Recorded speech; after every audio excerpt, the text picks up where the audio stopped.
পরশুদিন বলছে, বাবা আমার একটা বরখা কিনে দাও। আমার স্যান্ডেলটা দেখেন 3 বছর পুরাতন ছেঁড়া, কিন্তু আমি আমার স্যান্ডেলটা পাল্টাই না, সেলাই করে নেই, কিন্তু আমার বাচ্চাদেরকে আমি কষ্ট পেতে দেই না। শুধু আমার একটা হৃৎপিণ্ড, সেটাই আল্লাহ নিয়ে গেছে। পরশুদিন বলছে, বাবা আমার একটা বরখা কিনে দাও। আমার স্যান্ডেলটা দেখেন 3 বছর পুরাতন ছেঁড়া, কিন্তু আমি আমার স্যান্ডেলটা পাল্টাই না, সেলাই করে নেই, কিন্তু আমার বাচ্চাদেরকে আমি কষ্ট পেতে দেই না। শুধু একবার বলছে, বাবা লেচে খাবো। আমার মেয়ের মোবাইলে আমার নাম হলো 500 ছবি আছে। আমি এখনো সাহস পাইনি আমার মেয়ের একটা ছবি বের করে দেখতে। আমার সেই সাহস নেই।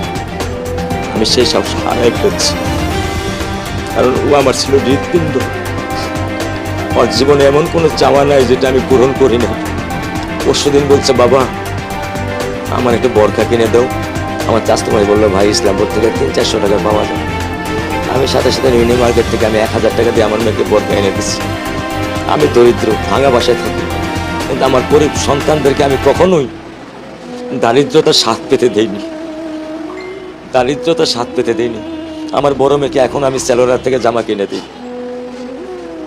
আমার স্যান্ডেলটা দেখেন 3 বছর পুরাতন ছেঁড়া, কিন্তু আমি আমার স্যান্ডেলটা পাল্টাই না, সেলাই করে নেই, কিন্তু আমার বাচ্চাদেরকে আমি কষ্ট পেতে দেই না।